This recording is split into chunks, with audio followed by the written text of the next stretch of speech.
ہمارا وطن عزیز آزادی کی لڑائی 1947 میں ہی جیت گیا تھا، لیکن ابھی یہ ایک جمہوری ریاست نہیں بنا تھا۔ لگ بھگ 3 سال کی محنت کے بعد ڈاکٹر راجندر پرساد اور ڈاکٹر بھیم راؤ امبیڈکر کی سرپرستی میں ہمارا دستور تیار کیا گیا۔ 26 نومبر 1949 کو آئین ہند لکھ کر محفوظ کیا جا چکا تھا، مگر ابھی اسے نافذ نہیں کیا گیا تھا۔ اس کے لیے 26 جنوری کے دن کو چنا گیا۔ جمہوریت عوام کی حکومت ہے، عوام کے ذریعے عوام کے لیے، یعنی جمہوریت وہ ہے جہاں شہریوں کی رائے اور ان کی مرضی ہوتی ہے۔ کوئی بھی چنندہ نمائندہ ان کا راجہ نہیں بنتا، بلکہ اگلے 5 سالوں کے لیے عوام کا خادم ہوتا ہے۔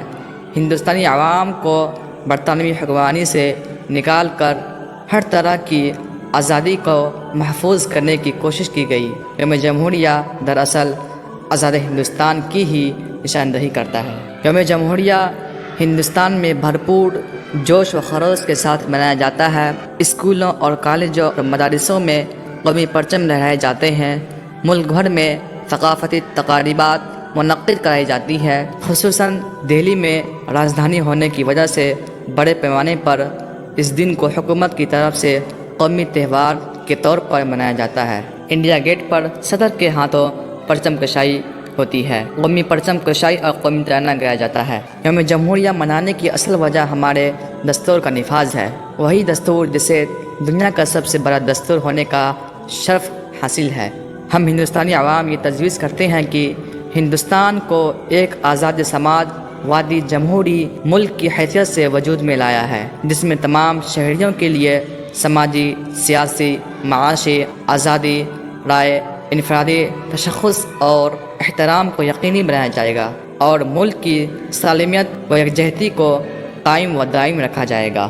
دستور کے نفاذ کے بعد عوام کو امید تھی کہ اب ہماری آواز سنی جائے گی، مظلوموں کو آس ملی کہ اب انصاف ملے گا، اقلیتوں کو تسلی ہوئی کہ انہیں سماج میں تحفظ اور برابر دستیاب ہوں گے، نچلے طبقے کو سکون ہوا کہ اب بھید بھاؤ ختم ہوگا۔ ہم عدالت کے معاملے میں اتنے لاغر ہو گئے کہ اپنے شہریوں کو بنیادی حقوق دینے سے بھی قاصر ہیں۔